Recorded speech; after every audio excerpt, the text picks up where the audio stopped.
Hello विद्यार्थियों, आज बात करने वाले हैं राजस्थान माध्यमिक परीक्षा 2020 विषय सामाजिक विज्ञान 10वीं कक्षा जो पेपर होने वाला है 20 मार्च 2020।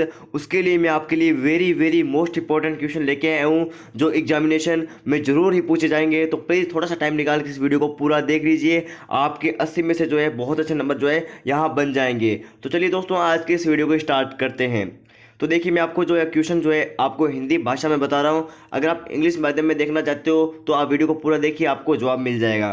तो देखिए, सबसे पहले खंड ए की बात करते हैं, जिसके अंदर प्रत्येक पर्सन जो है 1 नंबर का होता है। ये जो खंड है 1 से लेकर 10% इस खंड में पूछे जाते हैं। तो देखिए पहला क्वेश्चन, ठीक है, ये क्वेश्चन बहुत ही इंपॉर्टेंट है, तो एक बार जो है इन क्वेश्चनों को जरूर याद करके जाना। तो पहला देखिए, इलाहाबाद प्रसिद्ध अभिलेख से हमें क्या जानकारी मिलती है। ये जो लेख है इसके रचयिता कौन है, इसके लेखक का क्या नाम है। ये पहला क्वेश्चन है जो आपका 1 मार्क्स का आने का संभावना पूरी बन रही है और फिक्स जो है ये क्वेश्चन आ सकता है। तो प्लीज़ इस क्वेश्चन को याद कर लेना। इसके आंसर भी मैं आपको बता दूंगा कहाँ से आपको इसके आंसर डाउनलोड करने। पहले आप इन क्वेश्चन को देख लीजिए और साथ में आप पेन ले लीजिए और साथ में कॉपी ले लीजिए और साथ में लिख लीजिए, ताकि आपको बार बार वीडियो देखने की परेशानी ना हो। ठीक है, तो दूसरा क्वेश्चन देखिए, शेरशाह सूरी द्वारा निर्मित सर्वाधिक लंबी सड़क कौन सी है और ये कहाँ से लेकर कहाँ तक चलती है। ठीक है, ये question very very most important question है। तो दोस्तों, सड़क का क्या नाम है, ग्रैंड ट्रंक रोड है। ठीक है, और ये कहाँ से लेकर कहाँ तक चलती है मुझे ज़रूर कमेंट बॉक्स में बताइए। ठीक है, वीडियो को पूरा देखिए, इसके साथ मैं आपको आंसर भी देता चलूंगा। ठीक है, तीसरा क्वेश्चन देखिए, लोकतंत्रीय शासन का एक गुण और एक दोष लिखना है। ठीक है, कोई भी आप एक गुण लिख सकते हो, कोई भी एक दोष लिख सकते हो, यानी कि गुण पूछ सकता है या फिर दोष पूछ सकता है। ये very very most important question है। ये क्वेश्चन जो है वो मेरे ही द्वारा बनाए गए हैं। ठीक है, चौथा क्वेश्चन देखिए, इसके बाद राजस्थान से होकर कितने राष्ट्रीय राजमार्ग गुजरते हैं, कमेंट बॉक्स में जरूर बताएं। और इसी के साथ पूछा गया है, स्वर्णिम चतुर्भुज महाराजमार्ग किन नगरों को जोड़ता है। ठीक है, ये क्वेश्चन बन रहे हैं, इसके अंदर 2 क्वेश्चन बन रहे हैं, इसमें आने की संभावना बन रही है दोस्तों। इसके बाद देखिए 5वां क्वेश्चन, एकल घरेलू उत्पाद क्या है। ठीक है, आर्थिक विकास की आपको परिभाषा भी यहाँ पे देनी है। ठीक है, ये क्वेश्चन आप देख लेना कि एकल घरेलू उत्पाद और आर्थिक विकास किसे कहते हैं। ठीक है, छठा क्वेश्चन देखिए, द्वितीय क्षेत्र में शामिल की जाने वाली गतिविधियों का नाम क्या है, यानी सेवाएं कौन कौन सी होती है। तो इसके साथ दिया हुआ है, प्रति व्यक्ति आय ज्ञात करने का सूत्र भी लिखिए। ठीक है, ये आधे मार्क्स का जो है रेशियो बनता है। ओके, इसके बाद बात करते हैं 7वें क्वेश्चन के बारे में। 7वां क्वेश्चन है, योजना आयोग को कब समाप्त किया गया और नीति आयोग की स्थापना कब की गई और नीति आयोग के जो है वर्तमान में अध्यक्ष का क्या नाम है, यह आपको बताना है। ओके, और इसके बाद देखिए 8वां क्वेश्चन, लागत प्रेरित मुद्रास्फीति किसे कहते हैं। मुद्रास्फीति का कोई एक आपको कारण भी लिखना है। ठीक है, यानी आपको परिभाषा देनी है कि लागत प्रेरित मुद्रास्फीति क्या होती है और मुद्रास्फीति किसके कारण होती है, ये भी आपको एक कारण लिखना है।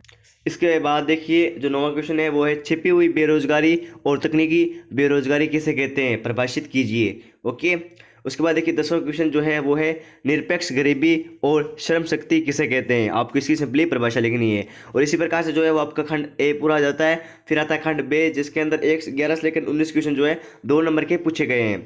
तो देखिए 11वां क्वेश्चन, देखिए आप राज्य के मंत्री होने के नाते राज्य में विधान परिषद की स्थापना करनी है, तो आप क्या करेंगे। ठीक है, यानी कि आपको विधान परिषद की स्थापना करनी है, तो आप इसके हेतु क्या कार्य करेंगे, यही आपको यहाँ पे लिखना है। तो आप देख लेना कि विधान परिषद किस प्रकार से स्थापना होती है। ये आपको क्वेश्चन जो है आंसर आपको मिल जाएगा आपके बुक के अंदर या फिर आपके डेस्क वर्क के अंदर या फिर आपके पास पासबुक है तो उसके अंदर भी आपको देखने को मिल जाएगा।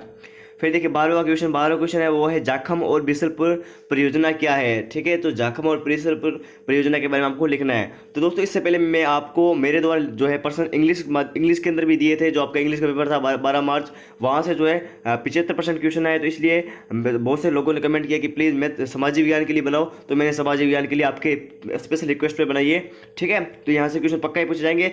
जो मैंने बनाए थे वहाँ से 75% पूछे गए और यहाँ से भी संभावना है कि 75% क्वेश्चन पूछे जाएँ।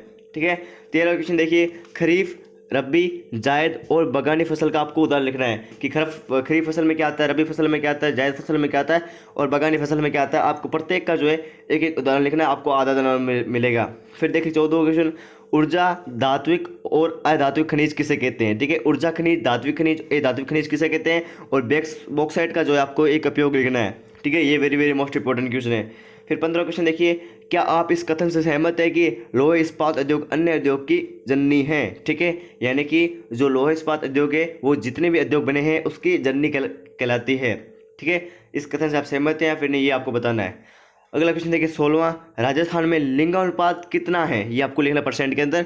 ठीक है, फिर लिखना है जनसंख्या वृद्धि, साक्षरता और नगरीकरण की परिभाषा लिखिए, यानी जनसंख्या वृद्धि किसे कहते हैं, साक्षरता किसे कहते हैं और नगरीकरण किसे कहते हैं, इसको आपको परिभाषित करना है। फिर देखिए 17वां क्वेश्चन, जिसके अंदर पूछा गया है देश का सबसे सस्ता यातायात कौन सा है, यानी सबसे सस्ता जिसके अंदर लागत बहुत ही कम आती है।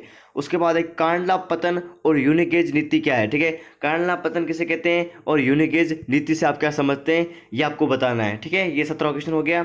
उसके बाद देखिए 18वां क्वेश्चन, 18वें क्वेश्चन में देखिए आपसे पूछा गया है सड़क क्रोधमंद क्या है, सार्वजनिक स्थानों पर वृद्धजनों और विशेष योग्यजनों की सुविधा के लिए आप क्या व्यवस्था करेंगे, ये आपको बताना है। ठीक है, ये भी very very most important question है जो आपके सड़क सुरक्षा से आया हुआ है। उसके बाद देखिए जो आपके सड़क सफाई वाला पार्ट है उसके अंदर देखिए पायोलिस किसे कहते हैं, निर्मल भारत का उद्देश्य क्या था। ठीक है, ये वेरी वेरी मोस्ट इंपॉर्टेंट परिभाषा बन सकती है, पायोलिसिस किसे कहते हैं। ठीक है, ये क्वेश्चन बहुत ही इंपॉर्टेंट है इस बार के लिए, तो इस क्वेश्चन को प्लीज आप देख के जाना। ठीक है, इसके बाद आपका जो है यहाँ पर एक से जो 2 नंबर के क्वेश्चन होते हैं वो समाप्त हो जाते हैं। फिर देखिए ये 4 नंबर का बड़ा क्वेश्चन आता है 20वां, अशोक के दम क्या है, ये very very most important question है कि अशोक के दम क्या है।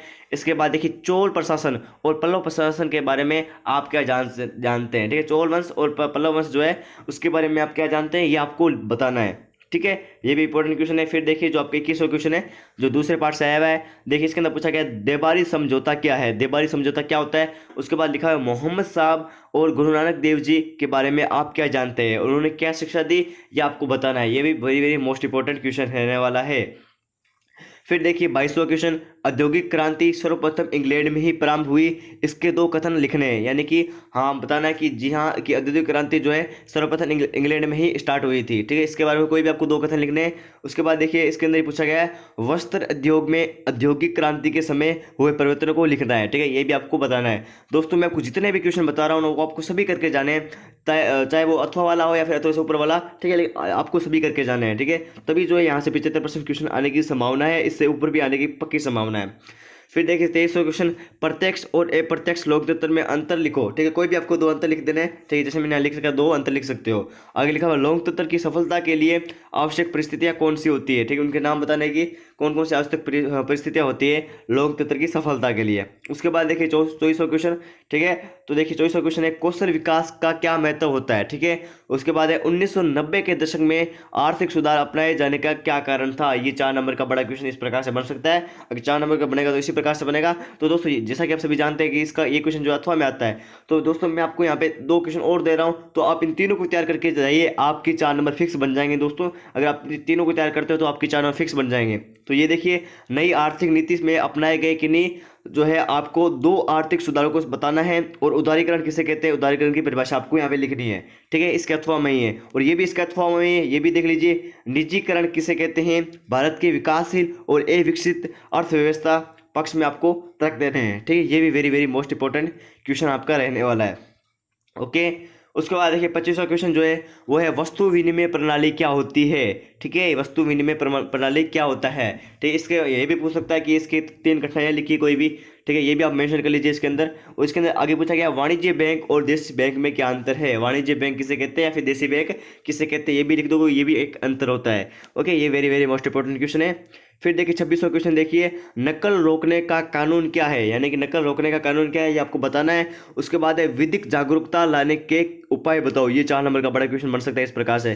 ठीक है, विधिक जागरूकता आप किस प्रकार से ला सकते हैं, इसके कोई भी आपको उपाय बताने, 4 उपाय लिखोगे तो आपको पूरे पूरे मार्क्स मिल जाएंगे। उसके बाद देखिए 27वां क्वेश्चन। ठीक है, प्लासी व बक्सर के युद्ध के कारण व परिणाम आपको लिखने हैं। ठीक है, इसके अंदर आपको 3+3 का रेशियो है, प्लासी और बक्सर के युद्ध के कारण क्या थे और इसके परिणाम क्या हुए ये आपको लिखना है। जैसा कि आप सभी जानते हैं कि इसका अथवा वाला क्वेश्चन आता है, तो इसके मैंने 2 अथवा वाले बना रखे हैं। दोस्तों अगर आप इन तीनों को तैयार कर लेते हो तो आपके यहाँ पर 6 नंबर जो है 6 नंबर का क्वेश्चन बड़ा क्वेश्चन पूछा जाता है यहाँ से, ये आप फिक्स कर लोगे। देखिए इसका अथवा में देखिए, अथवा वाला भी आपको पढ़ के जाना है, ऐसा नहीं कि अथवा वाला नहीं पढ़ के जाना। अथवा वाला क्वेश्चन देखिए 20वीं सदी में राजस्थान के जनजातीय आंदोलन कौन से। ठीक ठीक है, उसका वर्णन करना है। ये 2 का रेशियो है, ठीक है। उसके बाद देखिए राजस्थान में प्रजा मंडलों की स्थापना के क्या उद्देश्य थे, ये भी 2 नंबर का रेशियो है।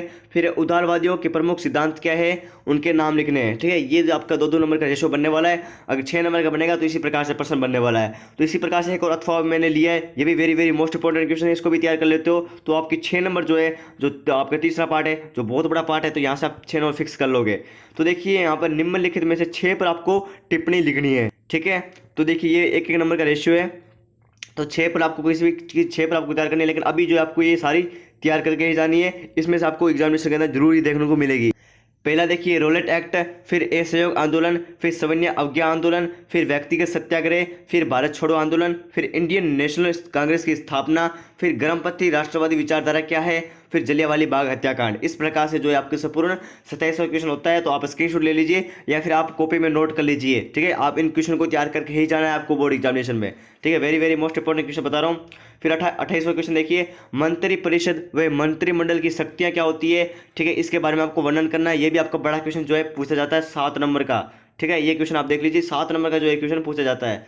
फिर देखिए लोकसभा की शक्तियां और कार्य लिखनी है, ये भी 7 नंबर का बड़ा क्वेश्चन आपका बन सकता है, लोकसभा की शक्तियां और कार्य। इसके अथवा मैंने और दे रखा है, तो आपको ये तीनों तैयार करके जाने, आपके पूरे 7 नंबर बन जाएंगे। देखिए अथवा में उपराष्ट्रपति का निर्वाचन किस प्रकार से होता है, उसकी शक्तियां क्या होती है, उपराष्ट्रपति की जो है शक्तियां क्या होती है, आपको बताना है। उसका निर्वाचन किस प्रकार से होता है, क्या प्रक्रिया होती है निर्वाचन में, ये आपको लिखना है, ठीक है। फिर उसके बाद देखिए जो 29वां क्वेश्चन है, जो आपका 6 नंबर का आता है, तो 6 नंबर बनाने के लिए आप इस क्वेश्चन को तैयार कर लीजिए। पहला देखिए मंत्रिमंडल के रूप में आप किन शक्तियों का उपयोग करेंगे, अगर आप मंत्रिमंडल में हो, ठीक है, उसके रूप में आप किन शक्तियों का उपयोग करेंगे, ये आपको लिखना है, यानी आपकी शक्तियां लिखनी है उसके अंदर। फिर इसके अथवा में देखिए विधानसभा अध्यक्ष, देखिए यहाँ पे विधानसभा है, विधानसभा अध्यक्ष के रूप में आप किन शक्तियों का उपयोग करेंगे और उनके अधिकार आपको लिखने हैं, ठीक है, कि इनकी विधानसभा अध्यक्ष के अधिकार क्या होते हैं और किन शक्ति का उपयोग करेंगे। फिर राज्यपाल की नियुक्ति कौन करता है और इसके कार्य क्षेत्र लिखिए, यानी कि राज्यपाल के कार्य क्षेत्र आपको लिखने हैं और इसकी नियुक्ति कौन करता है, नियुक्ति किस प्रकार से होती है, ये आपको लिखना है। दोस्तों अगर आप 29वें के ये तीनों क्वेश्चन तैयार कर लेते हो तो आपकी 6 नंबर बनने की जो है दृढ़ संभावना यहाँ पे रह जाती है। तो आप इन तीनों को तैयार कर लीजिए अगर आप अच्छा मार्क्स लेना चाहते हो। तो मैंने आपको बहुत ही very very most important question बताए हैं, ठीक है। उसके बाद बात करते हैं मानचित्र की। दोस्तों में से बहुत से कमेंट करते हैं मानचित्र बताओ, तो दोस्तों मैंने आपके लिए मानचित्र बहुत ही जो है very very most important question लेके आया हूँ मानचित्र के लिए, ठीक है। आपको किसी 5 को जो है मानचित्र में दर्शाना होता है, कोई भी 5, ठीक है। मैं आपके लिए इतने लेके आया हूँ, आप स्क्रीनशॉट ले लीजिए। सबसे पहले देखिए कोलकाता, फिर चंबल घाटी परियोजना और बागड़ा नांगल, फिर बाड़मेर, फिर सेलम, फिर चेन्नई, फिर नागौर, फिर उत्तर प्रदेश, फिर राजस्थान, फिर दामोदर घाटी परियोजना, फिर मुंबई, फिर डूंगरपुर और जम्मू कश्मीर, ठीक है। यहाँ से आने की संभावना है कि यहाँ से पूरे आपको 5 के 5 ही मिल जाए, ठीक है। तो यहाँ पे ये 5 जितने भी बताए तो आप एक बार प्रैक्टिस करके जाना कि मानचित्र पर यहाँ से कौन सा जो है बन रहा है। तो प्लीज़ आप इन सभी को तैयार कीजिए क्वेश्चन को, वेरी वेरी मोस्ट क्वेश्चन मैंने आपको बता दिए हैं, ठीक है। यहाँ से आने की जो है बहुत ज़्यादा संभावना रहने वाली है, ठीक है। इन क्वेश्चन को जरूर आप तैयार कीजिए और दोस्तों चैनल को सब्सक्राइब कर लीजिए, बेल को प्रेस कर लीजिए, ताकि दोस्तों आपको अन्य विषयों के जो है very very most important question math के मिल सके और आंसर की भी सबसे पहले आएगी। तो दोस्तों ये जो नमूना प्रश्न पत्र है वो 2018-19 के पेपर को मद्देनजर रखते ही बनाया गया है। यहाँ से 60 से 70% प्रश्न आने की संभावना है, ठीक है। ये इस प्रकार से है और ये मेरे द्वारा ही बनाया गया है, ठीक है। ताकि मैंने इंग्लिश का बनाया था तो वहाँ से बहुत सारे क्वेश्चन आ गए, तो मैंने सोचा सामाजिक विज्ञान का भी बना रहे, क्योंकि आपके बहुत से तो दोस्तों आप राजस्थान बोर्ड के इंपॉर्टेंट क्वेश्चन rkl.in से डाउनलोड कर सकते हो। तो दोस्तों आप अभी विजिट कीजिए rkl.in पर, इस वेबसाइट की जो लिंक है वो मैं आपको डिस्क्रिप्शन में दे रहा हूँ। तो दोस्तों ये था संपूर्ण पेपर जो very very most important question से बना है, ठीक है। तो प्लीज़ इस वीडियो को लाइक कीजिए। मैंने इतने मेहनत की है कि लगभग 3 घंटे मुझे इस पेपर में बनाने लगे हैं, तो आपका भी जो हक बनता है कि वीडियो को आपको लाइक करना है और अपने दोस्तों के साथ शेयर करना है, ताकि सभी को जो है ये very very most important question मिल सके। और प्लीज़ आप चैनल को सब्सक्राइब कीजिए, बेल को प्रेस कीजिए, ताकि आपको इसी प्रकार से very very most important question maths के मिल सकें, ओके। और दोस्तों अब बात करते हैं इंग्लिश मीडियम की जो पेपर है वो कहाँ से डाउनलोड करने हैं और इसकी जो आंसर की है वो आपको कहाँ पर मिलेगी, ठीक है। तब तक के लिए जय हिंद जय भारत। तो दोस्तों आप RBSC बोर्ड के सभी विषयों के इंपॉर्टेंट क्वेश्चन rjstudymasala.in से डाउनलोड कर सकते हो और जो आपने अभी PDF देखी उसके आंसर भी इस वेबसाइट से डाउनलोड कर सकते हो। तो आप अभी विजिट कीजिए www.rjstudymasala.in पर और सारे PDF डाउनलोड कीजिए।